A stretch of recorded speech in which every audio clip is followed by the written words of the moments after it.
Hey, what's up, bitches? Welcome to the Listen Bitch podcast with your host, Brandon Lynette. So, I know it's Monday and we're usually talking about microdosing, which I am still obsessed about. Um, but I'm going to save that conversation for next week. Okay. I have been reading the Bible every day this year. I got a schedule that lays it out so you can read the Bible in a year. And I've done that before, you guys, but as a different version of me, right? Who I am today is not the same person I was 6 months ago, literally. So this new version is like, all right, we need to get a little closer to Christ. We figured out, our direction. So I've been reading it, and today's story, like today, the part I read was about um the story of Joseph. And I'm bringing this up because I know that a lot of you guys have these expectations and you're getting frustrated. You are letting people and the way they act and their opinions change the direction of your life. Okay. Um, there was a lot of my life that I spent going at it what I thought was alone. Okay. No support from family, no friends, no guidance. I was winging it. Okay. I talk about a lot of my story in Once Upon a Time Bitches. So make sure you guys hit that onceuponatimebitches.com link so you can check out my books. But I've felt that disappointment. And reading that story today, there's not another story in the world, I think, that can make things like change the perspective and make things more relatable. I'm in Genesis right now, and Joseph's story, it's a significant narrative, okay? Joseph is the son of Jacob and Rachel, okay? He is known for this colorful coat he has. Um, he was the favored son. He was Jacob's favorite son. He faced the worst adversity and he rose to prominence. Okay. His troubles began. He's got jealous ass brothers. They end up selling him into slavery. Okay. Because they're just pissed that he's dad's favorite. So he ends up in Egypt where he is challenged with some crazy things, including like false accusations. So he ends up going to prison. But despite all of this, he still has faith. He still has a good attitude. And so he takes his natural gifts, he starts interpreting dreams for prisoners. Okay. So he's showcasing this gift that he has for being able to interpret dreams. And eventually his ability caught the attention of the Pharaoh, the actual ruler of Egypt. So when he accurately interprets these dreams that Pharaoh has about a famine, he suggests a plan, and the Pharaoh's completely impressed. So he makes him a high ranking official. So he's got this rise to power. And what do you know? His family, they're in the famine and they're seeking food. And guess guess where they show up? So instead of being hateful, okay, his brothers didn't even recognize him at this point, but instead of being hateful, um, he forgave them for the betrayal. They end up, reconciling the entire family. So you've got this guy who, I mean, family can be fucking toxic. Family can be the worst, okay? They can hurt us more than anyone because there's this expectation of they should love me. That's why I've had such an issue with my whole life. My mom always loved me, but she didn't like me. And when you love someone, if you could turn your back on them, is that really love, right? I questioned everything. And wherever it ends today, like I see that side. There's a whole level of forgiveness, just like Joseph forgave his brothers for that, okay? So this story completely inspires what it is to forgive, okay? And the idea that God will take anything that is meant for you and you'll never lose that. And sometimes that direction that you're headed, he's going to use you to the best benefit and the best, for the good of the world, always. And so the worst place that he could have been, God used that. So it's about trusting, just knowing that you're in the darkest moment of your life. And I promise there's a purpose, and that purpose comes out from that darkness. And you can't see it sometimes because it is so dark in this moment, and you are clouded with frustration, with anger, with blame. Um, and it sucks because these are the people that are supposed to love you the most.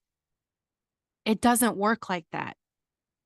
It doesn't work like that. So I'm not saying, you know, forgive everybody right now. I'm saying go through your growth. Set some distance if you need to. Those healthy boundaries, um, from the people that are not supporting you. Do not have these expectations. That's what's fueling your frustration.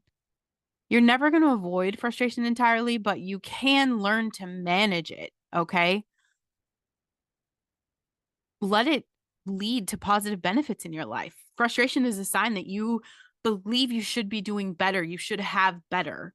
It's a sign that what you're currently doing isn't working. We don't want to allow it to stop us in our tracks.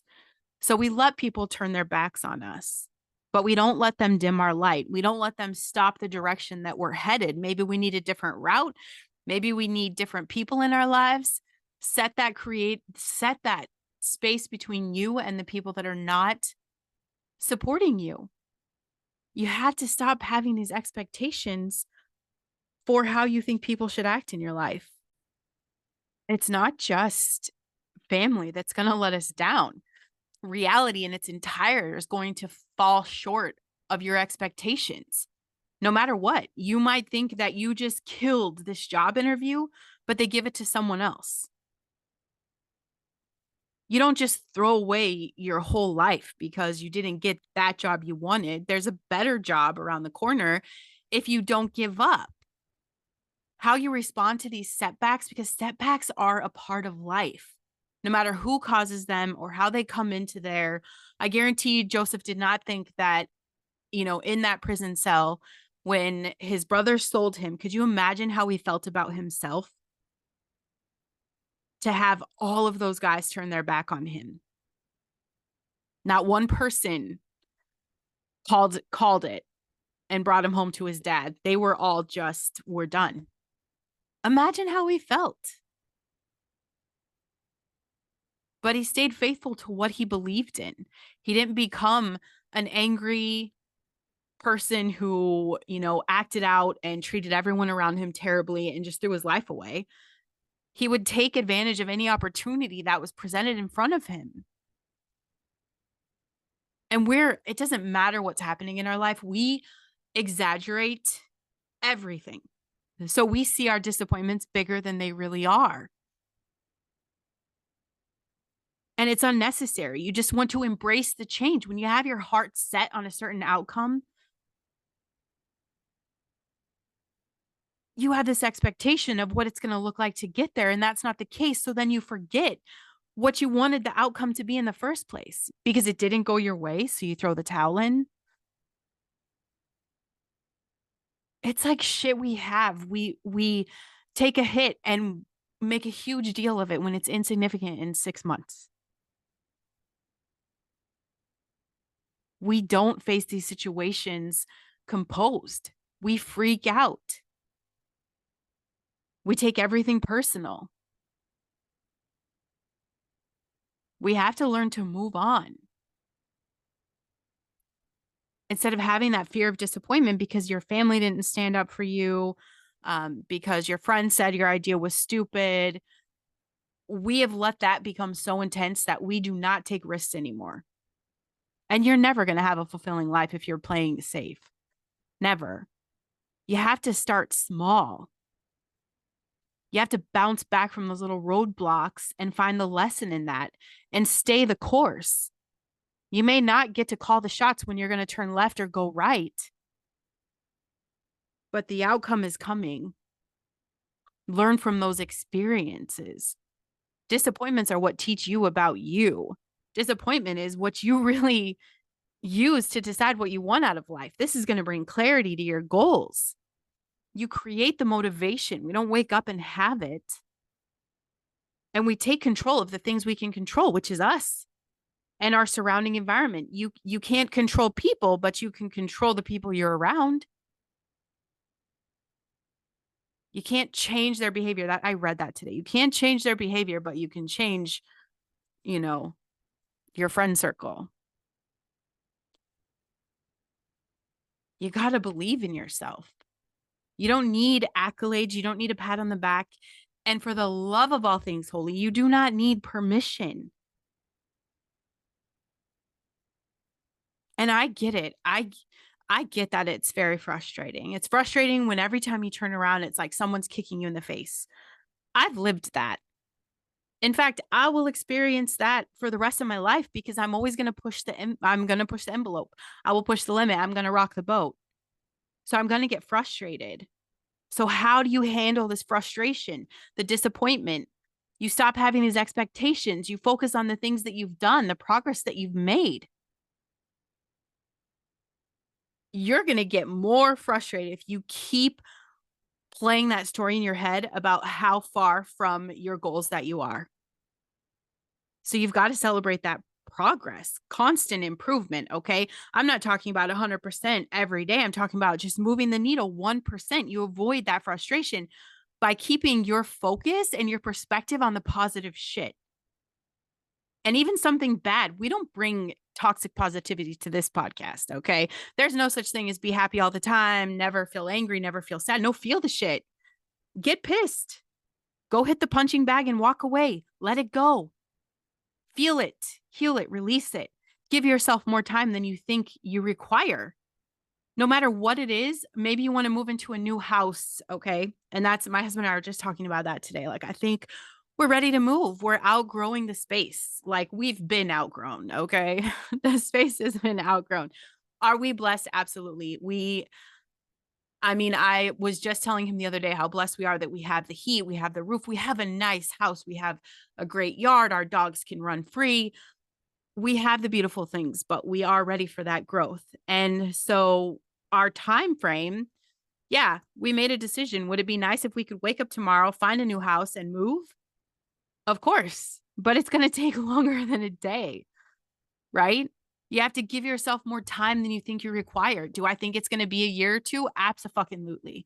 Maybe longer because where we want to move is not going to be close to home. And unfortunately, I'm still tied to custody bullshit. So we're kind of here. And I give myself the grace to understand like we just can't make decisions right now that are going to uproot us to a far location, right? That's okay. We give ourselves the grace to know, okay, we have this plan. We have to stay rooted in the present moment, okay? Because where we are in this moment, even in this home, it's perfect as it is.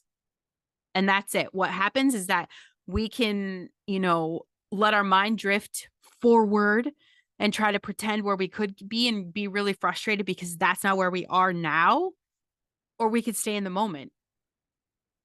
Maybe you had something really great happen to you in the past and you keep going back on that and you're really frustrated because it's not how things are working out for you in the present moment. You're going to stay frustrated. Stay where you are in this moment. Find the gratitude, find the grace, find something to celebrate right now. You're going to be frustrated if you keep sticking yourself to stories that don't matter. The only thing that matters is right here, right now. You want to find what's causing your frustration. Is it just the situations? Is it people that are triggering you? Work around that. You are praying for a chance to be able to exercise your emotional maturity, then you're going to have situations present themselves to challenge you to be emotionally mature. And part of that is having reasonable expectations of other people. Stop expecting shit from people. I'm not going to cut my kids down because I can see their potential. I see the potential my son has. I see the direction he's verbally telling me he wants to go. I'm not going to destroy him mentally and emotionally by talking about my expectations. My job is to support him in those moments, and his lessons are going to have to be his own. There's no cheat code. I don't care who you were. If you were an adult trying to tell me something when I was, 14 years old paying rent in my own place, you're trying to tell me something, bitch, I'm grown. You don't need to tell me. I'll figure it out. Who's laughing? Who's laughing? Are you kidding me? I just needed someone to support me where I was. Stop expecting shit from other people because it's going to keep you frustrated. People are unpredictable, but I guarantee you past behavior is a good indication of how people will act in your present life. I do think that people can change. I'm I am that person. But I've had a communicated desire to be someone who wants to continue to change and grow. So if you got an issue with me, 9 times out of 10, I'm going to be like, all right, let's work through this. There's that stubborn. I have a stubborn streak, that 1%. I'll hold on to it with everything I have. Exercise little things you have to be able to work out whatever situation you're going through. Journal about it. Okay. Stop getting stuck in the story in your mind because you keep churning these events over and over and over. You're going to get frustrated. You're going to get frustrated. I want you to feel good. I want you to release the expectations of other people. I want you to be so strong in who you are, your self-love, your, you know, self-esteem, your confidence. I want you just to know that you don't need anyone to say yes or no.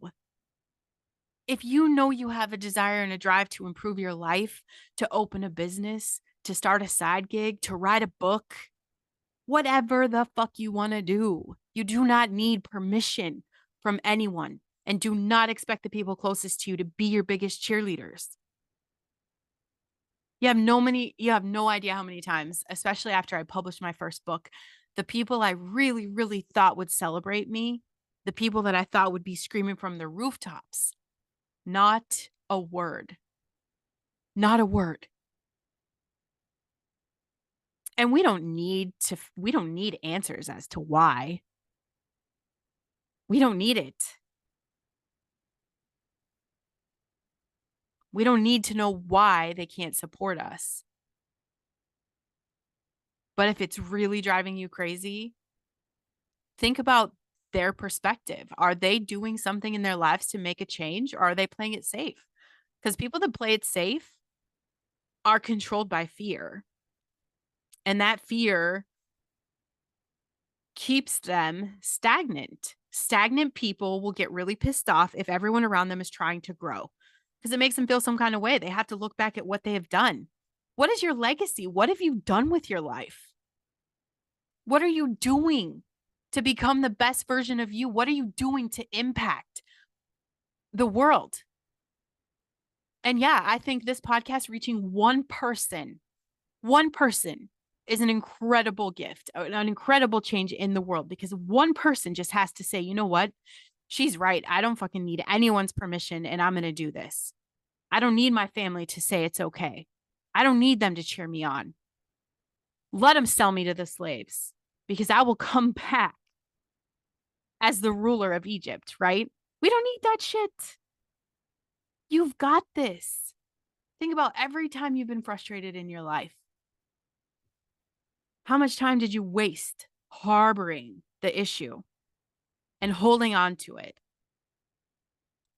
We're not about to blame other people. I don't want you to be like, man, no, my family just keeps telling me this is a dumb idea. Fuck that. You've got to take responsibility.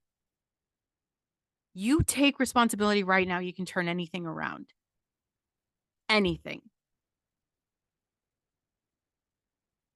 And if you're never frustrated, if you're never disappointed, you're not even trying. You're not trying. Use the power that people have had to hurt you because you give people that power. You give people the power. So that power that you gave them to hurt you, let that be the fuel you need to make things different in your life. There is more out there than what you're willing to see right now. Get outside yourself and embrace the possibility of what can happen.